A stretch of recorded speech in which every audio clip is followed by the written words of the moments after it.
مسجد کے اوپر والی بلڈنگ میں مدرسے جو بچے پڑھتے ہیں ان کے لیے کمرے بنائے جا سکتے ہیں. ایک تو ہوتا ہے مسجد کا مدرسہ، اس کے علاوہ جو مدرسہ ہوتا ہے اس کے لیے مسجد کی بلڈنگ کے اوپر کمرے بنانے کا شرعی حکم کیا ہے؟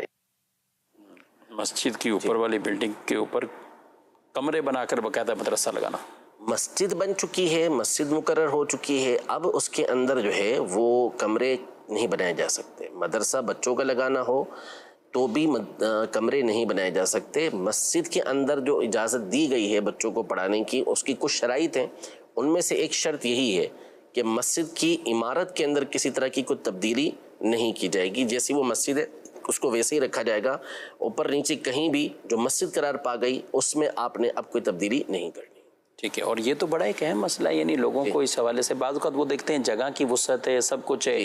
اچھا چلے بلڈنگ نہیں بھی بنی ہوئی، یعنی جگہ کی بھی یہ حیثیت دیکھی جائے گی کہ یہ مسجد کے لیے خاص ہے یا مسجد مدرسہ دونوں کے لیے؟ بالکل بالکل. جیسے ورنہ دیکھا میدان ہے بھی اتنی تو یہ سین پڑا ہوا ہے، یہاں مدرسہ کھڑا کر دو یا مسجد کھڑی کر دو. ظاہر ہے کہ دیکھیں یہ مسائل ایسے ہیں کہ جو وقف کا معاملہ ہوتا ہے، متولی جو ہوتا ہے جس کو مقرر کیا جاتا ہے، اس کے لیے حکم یہ دیا گیا کہ وہ ہونا ہی ایسا شخص چاہیے کہ جس کو ان چیزوں کا علم ہو، معلومات ہو ان چیزوں کی. تو ایسے بندے کو آپ مقرر کریں گے متولی.